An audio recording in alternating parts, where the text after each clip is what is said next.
क्या झारखंड में सत्ता की चाबी जयराम महतो के हाथों में होगी? जी हां, आपने ठीक सुना। राष्ट्रीय पार्टी के एक अंतरिम सर्वे में इस बात के संकेत मिले हैं कि झारखंड विधानसभा चुनाव में किसी दल और गठबंधन को बहुमत नहीं मिलेगा और जयराम महतो की पार्टी झारखंड लोकतांत्रिक क्रांतिकारी मोर्चा को झारखंड में 20 से 22 सीटें मिल सकती है। तो क्या जयराम महतो झारखंड के अगले किंग मेकर होंगे? नमस्कार, मैं परवेज आलम और आप देख रहे हैं the news post for you. आप मेरे चैनल को देखते रहें, सब्सक्राइब करें, लाइक करें और बेल आइकॉन को दबाना ना भूलें। आज बात करेंगे सियासत के सफरनामा में झारखंड में किसकी सरकार बनेगी। तो चलिए शुरू करते हैं। झारखंड में चुनावी गणित का गुनाभाग। झारखंड में चुनाव की उल्टी गिनती शुरू हो गई है। राजनीतिक दलों के साथ साथ चुनाव आयोग भी अपनी तैयारियों को अंतिम रूप देना शुरू कर दिया है। इलेक्शन कमीशन की टीम 2 दिवसीय झारखंड दौरे पर आई हुई है। आयोग की टीम झारखंड विधानसभा चुनाव पर मंथन और बैठकें कर रही है। Chief election commissioner Rajiv Kumar के अगुवाई में 2 इलेक्शन कमिश्नर ज्ञानेंद्र कुमार और डॉक्टर सुखवीर सिंह संधू भी अधिकारियों की टीम के साथ यहां आए हैं, जो राजनीतिक दलों के नुमाइंदों के साथ भी विमर्श कर रहे हैं। एक तरफ जहां चुनाव आयोग तैयारियों का जायजा ले रहा है, वहीं दूसरी तरफ राजनीतिक दल भी अपनी जीतने वाली सीटों के गणित का गुनाभाग करने में जुटे हैं। हाल ही में एक राष्ट्रीय पार्टी ने विधानसभा की अलग अलग सीटों पर अंतरिम सर्वे कराया है।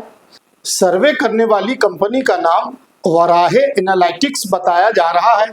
इस कंपनी ने आसाम चुनाव का भी सर्वे किया था और इसका अनुमान काफी हद तक सही हुआ था।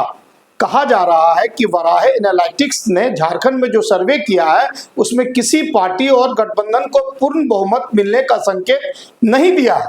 सर्वे की रिपोर्ट बता रही है कि सत्ता की चाबी जयराम महतो के हाथों में होगी। जयराम महतो की पार्टी झारखंड लोकतांत्रिक क्रांतिकारी मोर्चा को झारखंड में 20 से 22 सीटें मिलने का अनुमान बताया गया है। सर्वे में यह भी संकेत दिया गया है कि सत्तारूढ़ जेएमएम और कांग्रेस के साथ साथ भाजपा की भी सीटें 2019 के चुनाव के मुकाबले कम हो सकती है।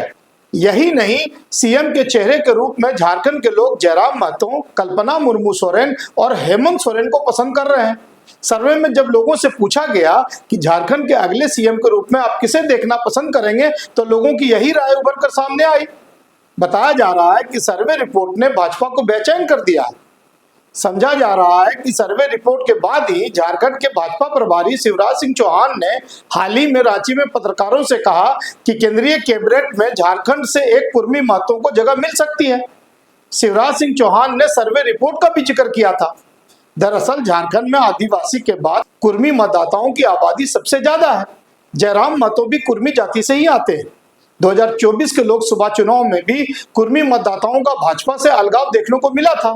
गिरिडीह लोकसभा सीट से निर्दलीय चुनाव लड़कर जयराम महतो को करीब 3.5 लाख वोट मिले थे।